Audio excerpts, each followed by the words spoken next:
네, 오늘 그 패션 담당하시는 박현진 연구원을 만났습니다. 연구원님, 그 이성을 보실 때 정말 이제 스타일도 좋고 패셔너블하고 완벽한 그런 남자가 있잖아요. 근데 좀 깨는 순간이 또 있는 경우도 덜어 있거든요.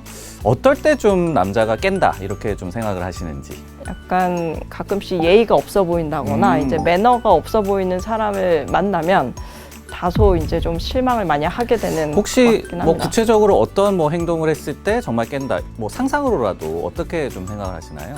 왜 그런 게 있잖아요. 차를 같이 타고 가다가 이제 갑자기 상대 차에게 뭐 욕을 한다든지 맞아요. 아니면 이제 난폭하게 운전을 한다든지에 대한 것들 되게 이제 겉으로 봤을 땐 되게 점잖은데 실체는 이렇게 욕도 많이 하고 네. 그러신 분들 보면은 되게 다르구나.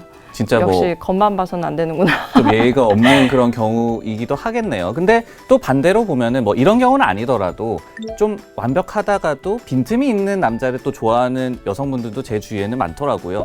사실 이제 오늘 저희가 소개해드릴 기업도 정말 완벽하지만은 좀 빈틈도 보이는 그런 기업이라면서요. 사실은 되게 완벽해졌습니다. 10년 전만 해도 이제 시가총액 3천억 정도밖에 안 되는 회사였었는데 네. 지금은 거의 이제 6조가 넘어가는 아주 큰 회사가 되었고요.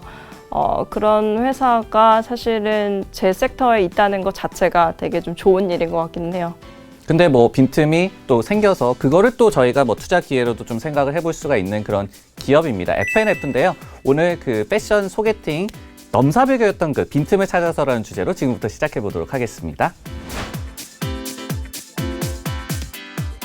네, 저희가 그 기업에 대해서 좀 이 자세하게 알아보기 전에 패션 업계에 대해서 좀 살펴볼 필요가 있을 것 같아요. 제가 알기로는 OEM 업체가 있고 브랜드사가 있다, 이렇게 두 부류로 좀 나뉘는 것 같은데 이 두 부류의 뭐 차이점이랄까요? 간략하게 먼저 좀 소개를 해주실 수 있으세요? 의류 시장을 볼 때 이제 가장 상장사들 중에서 눈에 띄는 종목들을 주로 보시면 이제 네. 크게는 브랜드사 그리고 OEM사로 나눠진다라는 걸 아실 수가 있을 겁니다. 이제 OEM사 중에서는 뭐 한세실업이나 영어무역 같은 회사들이 아마 있을 거고요. 그리고 브랜드사들 중에서는 이제 가장 유명한 뭐 휠라홀딩스라든지 FNF 같은 회사들이 있죠. OEM은 이제 말 그대로 이제 바이어들로부터 의류를 주문을 받아서 이제 그 주문받은 의류를 생산해내는 네. 기업이라고 보시면 됩니다.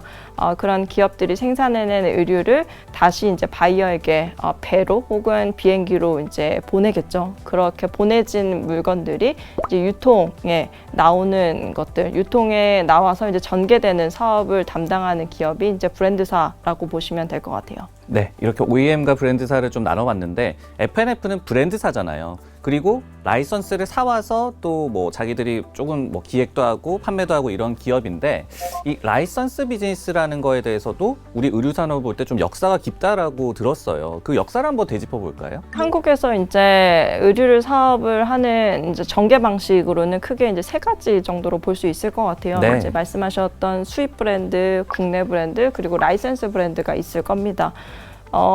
대체로 이제 국내 브랜드 쪽에서 강한 기업들이 있는 반면에 또 수입 브랜드에서 강세를 보이는 기업들이 또 있고요. FNF는 그 중에서도 라이센스 브랜드에 이제 강세를 보이는 기업이라 보시면 되는데, 라이센스 브랜드는 이제 해외 유명한 상표의 권한을 가져와서, 그러니까 네. 지적재산권에 대한 이제 판매 권한만을 가져와서 제품의 기획부터 시작해서 이제 제조 그리고 유통 그리고 그 이후에 재고에 관련된 처리까지 대부분 한 기업이 담당하는 어떤 시스템을 라이센스 브랜드 사업이라고 보시면 되고요.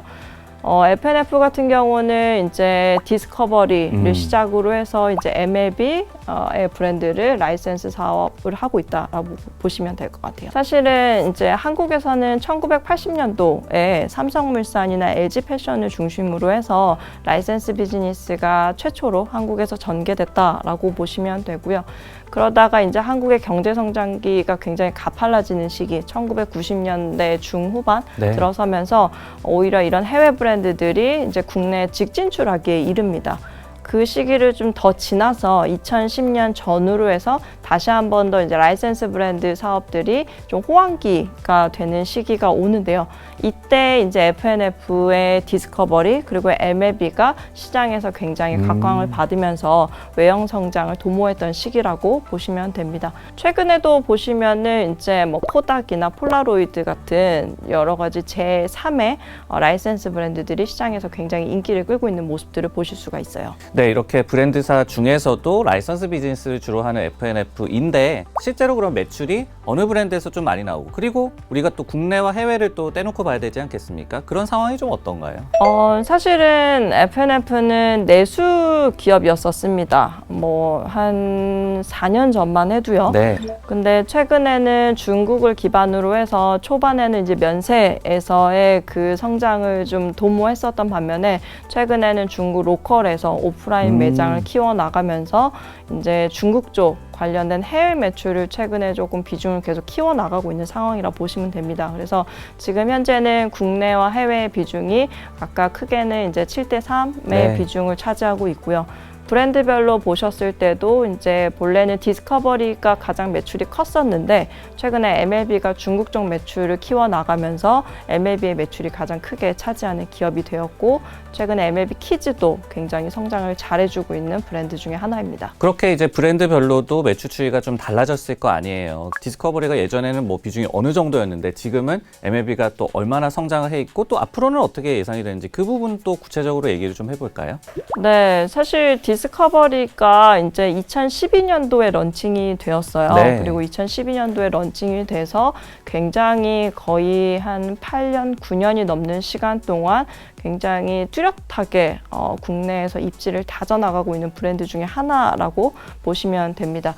사실은 한국에서 이제 정통 아웃도어 시장이 굉장히 어려웠었던 시기가 또 있었잖아요.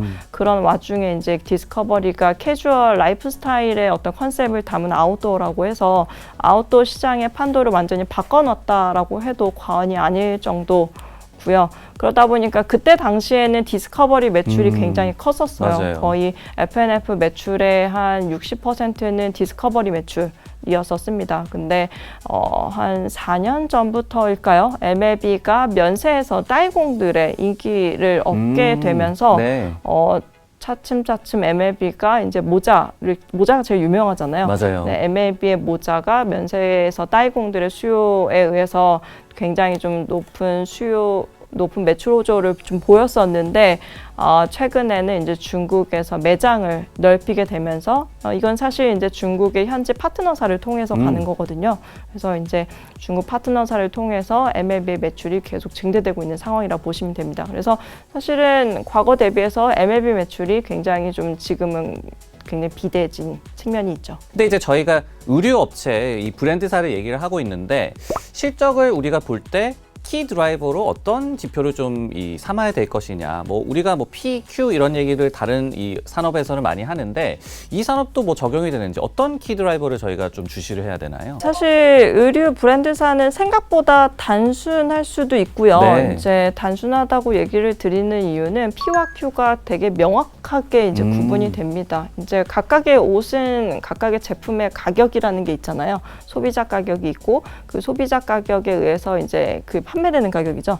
판매되는 가격 곱하기 이제 판매되는 수량을 이제 산출을 하면 그게 매출액이 된다라고 보시면 되고요. 사실은 이제 그 판매되는 수량을 예측하기가 조금은 어렵다 보니까 네. 이제 점포가 늘어나는 속도를 조금 보게 됩니다. 네. 그래서 점포당 이제 한 개의 점포당 평균 매출이 어느 정도다라는 부분들이 이제 예상이 되면 그 부분들을 토대로 해서 향후의 점포 출점의 속도가 이러할 것이니 향후에 이제 FNF의 성장 속도도 이렇게 될 것이다라고 추측을 하는 게 보통이죠.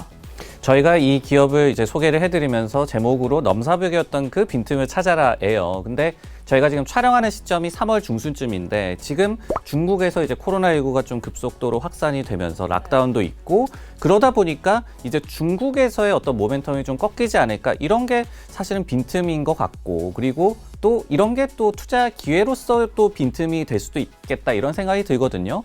이 기업의 중국 모멘텀 현재 상황과 좀 비교를 해서 어떻게 좀 바라보시나요? 사실 FNF가 지난 굉장히 좋았던 시기를 좀 거의 수년, 10수년 겪어왔었고 네.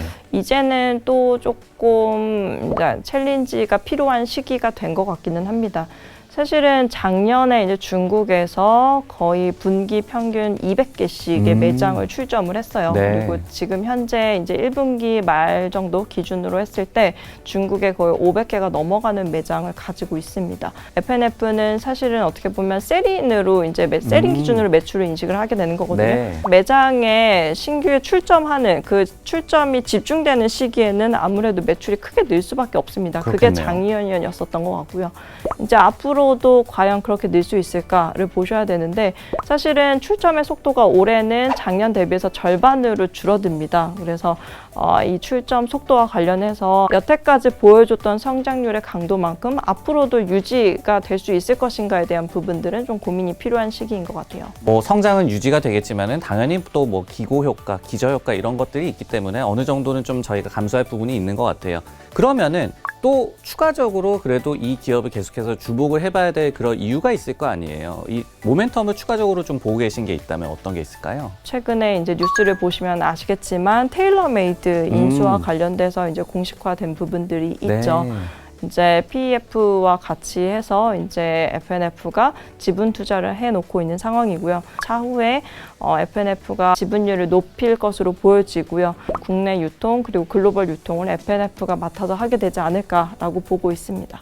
골린이들이 많이 늘어나면서 골프웨어 시장에 대한 좀 성장 가능성을 저희가 높게 보고 있잖아요. 이런 테일러메이드 인수가 앞으로 이제 추가적인 모멘텀으로 작용할 수 있다라는 그런 얘기까지 해봤습니다. 이렇게 오늘 패션 섹터와 소개팅을 해봤어요. 오늘 소개팅 좀 어떠셨는지? 되게 제가 긴장을 너무 많이 했던 것 같아요. 근데 FNF라는 회사를 소개할 수 있어서 되게 좀 좋았었던 것 같고요. 네. 이제 뭐 무신사나 아니면 다른 여러 가지 플랫폼 회사들도 상장을 좀 앞두고 있는 걸로 좀 보여지거든요. 맞아요. 그래서 제 섹터에 여러 가지 변화가 예상이 됩니다. 그런 측면에서 기대를 모으셔도 좋을 것 같습니다. 무신사 같은 경우는 굉장히 좀 관심들이 많으실 것 같아요. 그러면은 이 패션 소개팅 앞으로도 애프터 계속 해주실 거죠? 당연하죠. 당연하죠.